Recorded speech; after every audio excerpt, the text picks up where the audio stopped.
ఒంటరి ద్వీపంలో నిశ్శబ్దమైన సమయం. అప్పుడు ఒక గొప్ప స్వరం వినిపించింది, బూరధ్వని వంటి స్వరం. ప్రియమైన వారలారా, ఇది సాధారణ సంఘటన కాదు, ఇది ప్రకటన గ్రంథం ప్రారంభం. ఈ ప్రకటనను దేవుడు యేసుక్రీస్తుకు ఇచ్చాడు. యేసుక్రీస్తు తన దూత ద్వారా ఈ సందేశాన్ని తన సేవకునికి తెలియచేశాడు. ఇది త్వరలో జరగబో సంగతులను గురించి చెప్పే దైవిక ప్రకటన. ఇందులో ఒక గొప్ప వాగ్దానం ఉంది. ఈ ప్రవచన వాక్యములను చదివేవాడు, వినేవారు, వాటిని ఆచరించేవారు ధన్యులు, ఎందుకంటే సమయం సమీపంలో ఉంది. ఇక్కడ మనం గమనించాల్సింది వినడం మాత్రమే కాదు, ఆచరించడం ముఖ్యం. దేవుని వాక్యం మన జీవితాన్ని మార్చాలి. ఈ సందేశం 7 సంఘాలకు పంపబడింది. Ephesus, Smyrna, Pergamum, Thyatira, Sardis, Philadelphia, Laodicea అని 7 సంఘాలకు రాయబడింది. ఈ సంఘాలు కేవలం ఆ కాలానికి మాత్రమే కాదు, ప్రతి కాలంలో ఉన్న విశ్వాసుల ఆత్మీయ స్థితిని సూచిస్తాయి. మనము కూడా ఈ సంఘాలలో ఏదో ఒక స్థితిలో ఉన్నాం. దేవుని గురించి ఇలా చెప్పబడింది, ఆయన ఉన్నవాడు, ఉన్నవాడై ఉండినవాడు, రానున్నవాడు, అనగా భూత భవిష్యత్ వర్తమాన కాలాల్లో ఉన్నవాడు, అంటే ఆయన నిత్యుడు.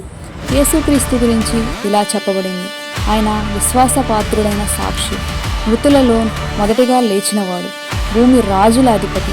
ఆయన మనలను ప్రేమించి తన రక్తము చేత మన పాపముల నుండి విమోచించాడు. మనలను రాజ్యముగాను దేవుని యాజకులుగాను చేశాడు. ఇది మన విలువను తెలియజేస్తుంది. మనము దేవునికి చెందిన వారం. ఇక్కడ మరొక గొప్ప సత్యం, ఇదిగో ఆయన మేఘములతో వచ్చుచున్నాడు, ప్రతి కన్ను ఆయనను చూచును, ఆయనను పొడిచిన వారును చూచుదురు. ఇది ఆయన మహిమగల తిరిగి రాక, అందరికీ కనిపించే నిజం. ఆయన ఇలా అంటున్నాడు, నేనే అల్ఫా మరియు ఒమేగా, ఆది మరియు అంతము, సర్వశక్తిమంతుడని.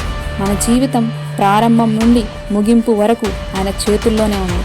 ప్రభు దినమున ఆత్మలో ఉండగా యోహాను తన వెనుక ఒక గొప్ప స్వరం విన్నాడు, బూరధ్వని వంటి స్వరం. నీవు చూచిన సంగతులను వ్రాసి 7 సంఘాలకు పంపుము అని ఆజ్ఞ ఇవ్వబడింది. ఇది దేవుని పని.